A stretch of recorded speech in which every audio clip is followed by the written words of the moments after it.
Paano para hindi mahiya? Paano para hindi mahiya?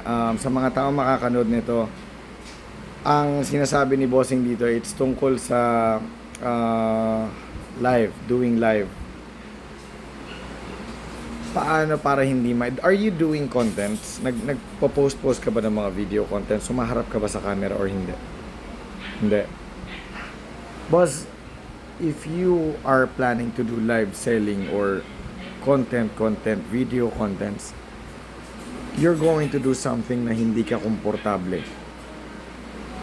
Ang entry point dito sa ginagawa na ganito, katulad na ganito, yung mga video reply na ganito, pag first time mong gumagawa nito, napaka-awkward nito, nakakahiya to, kasi hindi mo gamay eh.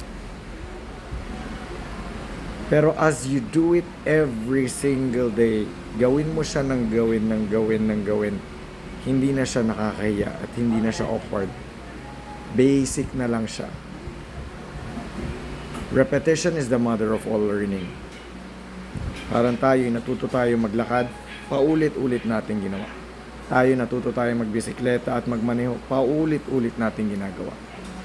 Sa ganito, pag nagsushoot tayo ng videos, umpisa parang nakakahiya, ang awkward, may mga nakatingin ng mga tao, mas lalo na kung yung environment mo mga hindi gumagawa ng mga video contents, it's really, really awkward.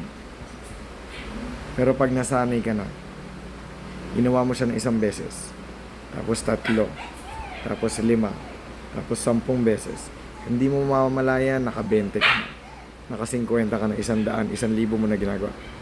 Basic na. Yung confidence mo, tataas ng tataas. But here's the trick, you just need to do it. Kailangan mo siyang gawin, para maging confident ka, maging malakas ang loob mo sa isang bagay, kailangan mo siyang gawin. Walang shortcut. Katulad sa pagmamaneho, kahit anong textbook pa ang basahin mo dyan o kakanood-nood mo ng YouTube o ng TikTok, kung hindi ka naman humahawak ng manobela at hindi ka sumabak sa kalsada, sa EDSA, sa Commonwealth Market, bali wala lang din. Paano para hindi mahiya? Hindi na mahiya. Kailangan mo siyang gawin. Walang sikreto.